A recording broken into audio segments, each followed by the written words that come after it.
What if I told you that the first legally recognized slave owner in America wasn't a white plantation owner, but a black man? Yes, you heard that right. A black man owned slaves in the American colonies, long before slavery became the brutal system we know today. His name was Anthony Johnson, and his story will challenge everything you thought you knew about slavery, race, and the early days of America. This isn't the history you learned in school.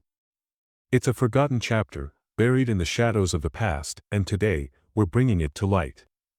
I'm Colin Heaton, former soldier, Marine Corps Scout sniper, history professor, and author, and I'm here to guide you through this incredible story on forgotten history. So, buckle up, because this tale is full of twists, triumphs, and tough truths. The world of the early colonies. Let's set the stage. It's the early 1600s, and the American colonies are a wild, untamed place. Virginia, one of the first English settlements, is a land of opportunity and hardship.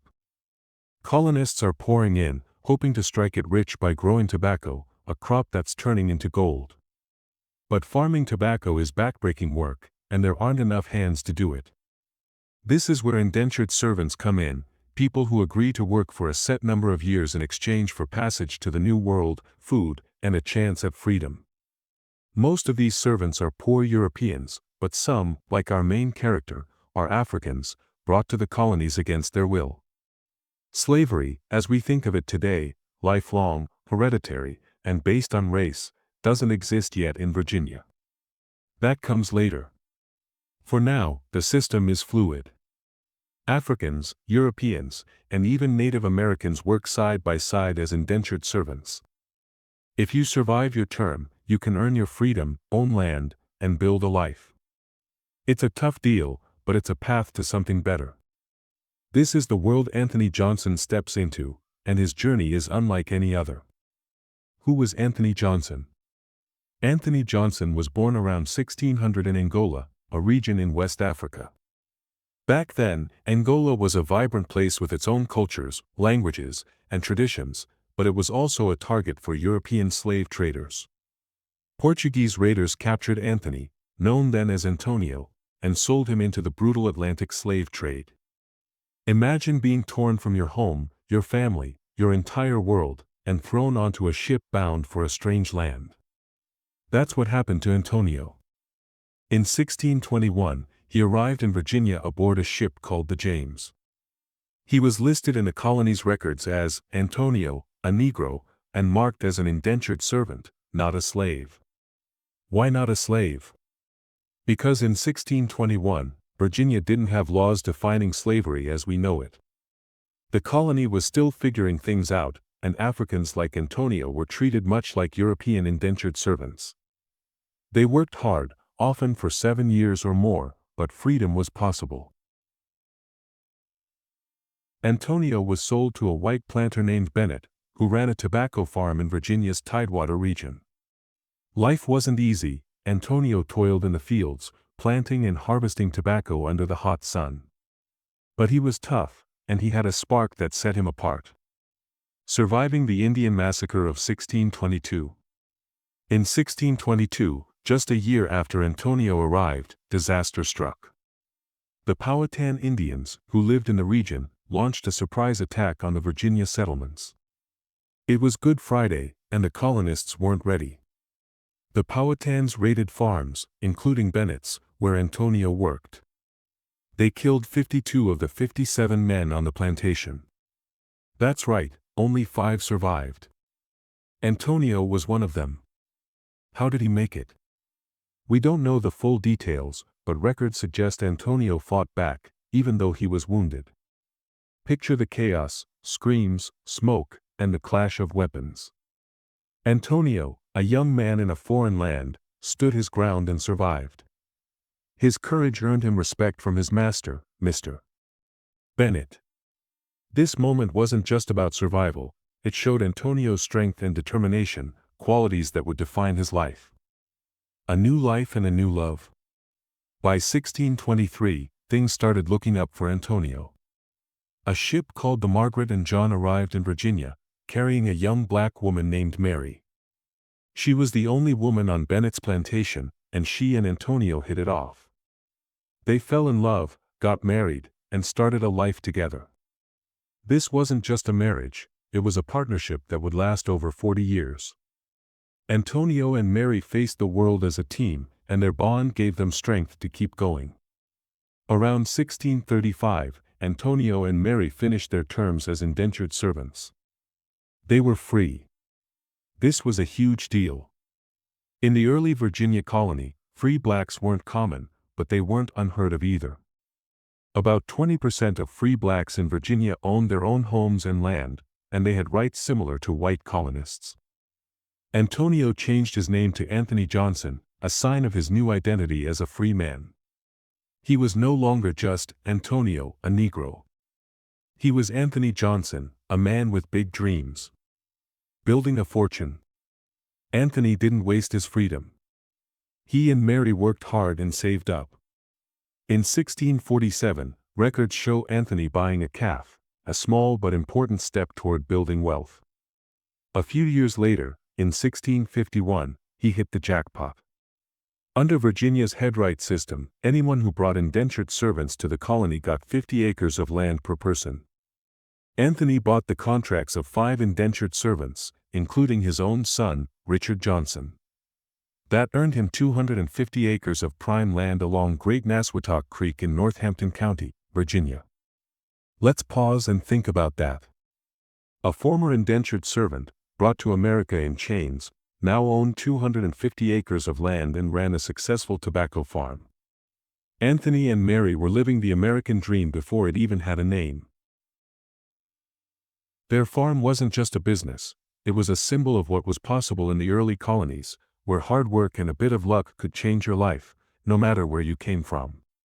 The turning point, the case of John Casor. But here's where the story takes a shocking turn.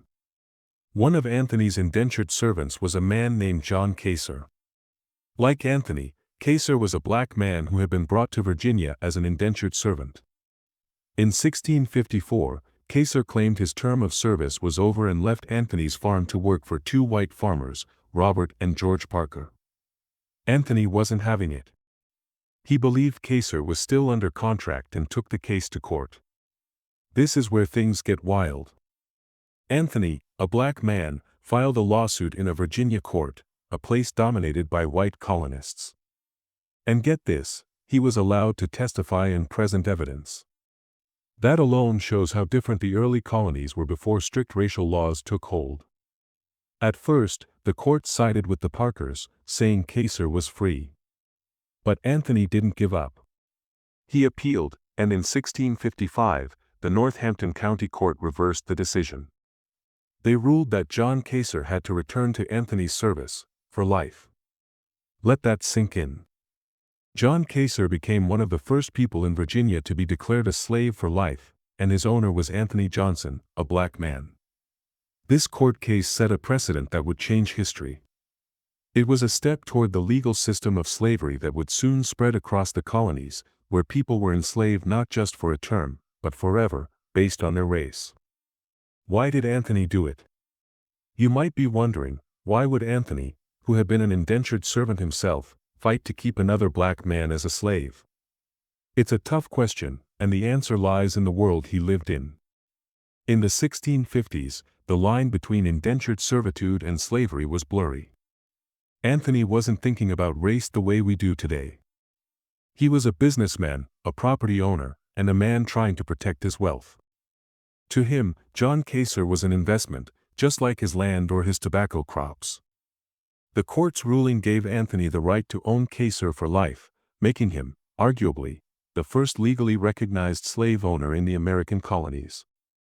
This moment is a gut punch. Anthony Johnson wasn't a villain, but he wasn't a saint either.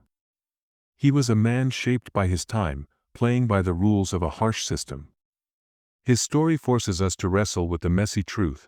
Slavery in America didn't start as a purely racial system, and even those who had suffered under it could become part of it. A growing empire. By the 1650s, Anthony and Mary were doing better than ever. Their 250-acre farm was thriving, and their 2 sons, Richard and John, owned another 550 acres nearby. The Johnson family employed other indentured servants, both black and white, and their wealth grew. Court records from 1653 describe Anthony and Mary as highly respected in their community. They weren't just surviving, they were thriving in a world where most people struggled to get by. But the world was changing. In 1661, Virginia passed laws that made slavery lifelong and hereditary, meaning the children of enslaved women were born slaves. These laws didn't exist when Anthony first arrived, but they were starting to take shape during his lifetime.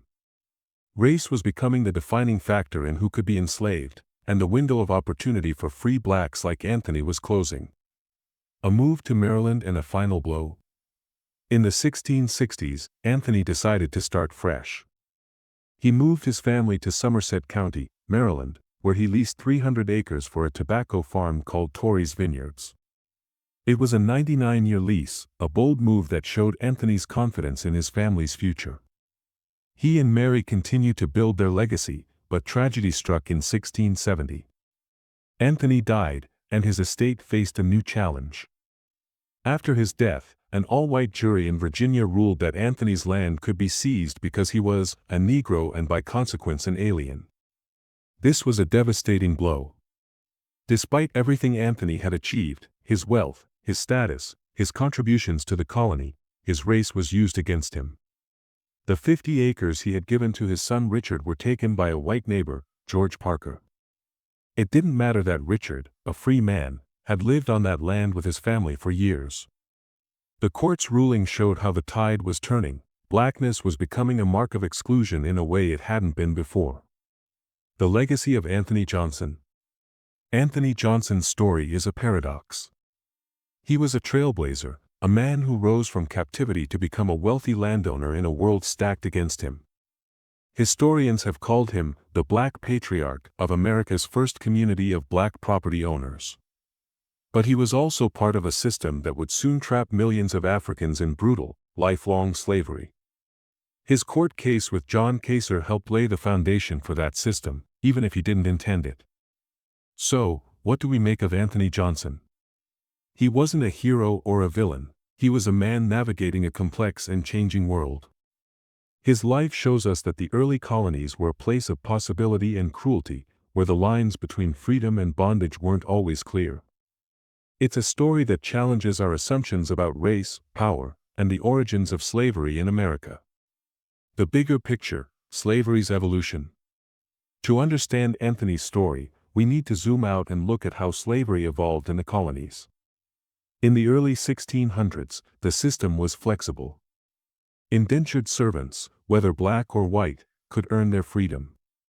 Some Africans, like Anthony, became free and even owned land.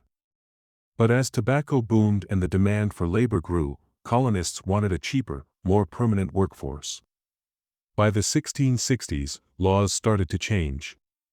Virginia's 1662 law said that children inherited their mother's status. If your mother was a slave, you were born a slave. This was a huge shift from English tradition, where children took their father's status. Race became the key factor. Africans were increasingly seen as different, not just because of their skin but because they weren't Christians in the eyes of the colonists. Even converting to Christianity, as Anthony did, didn't fully protect you. By the early 1700s, slavery was codified as a lifelong, hereditary condition based on race. This system spread across the colonies, setting the stage for the horrors of the antebellum South. Other black slave owners. Anthony wasn't the only black person to own slaves in the colonies.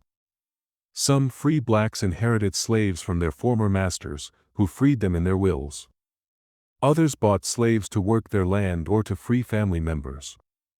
For example, in South Carolina, a free black woman named Maria Evans owned slaves to work her plantation.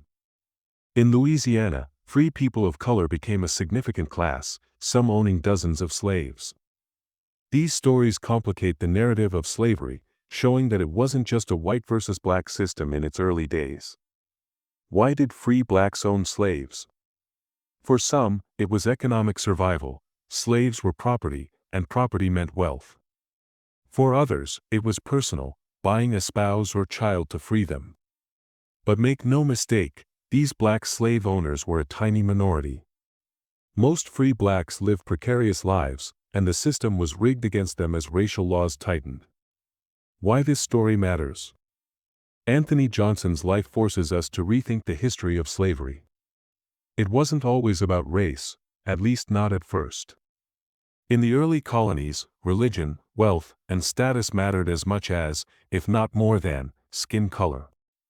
But as the 1600s progressed, race became the defining line, and the system hardened into something far crueler.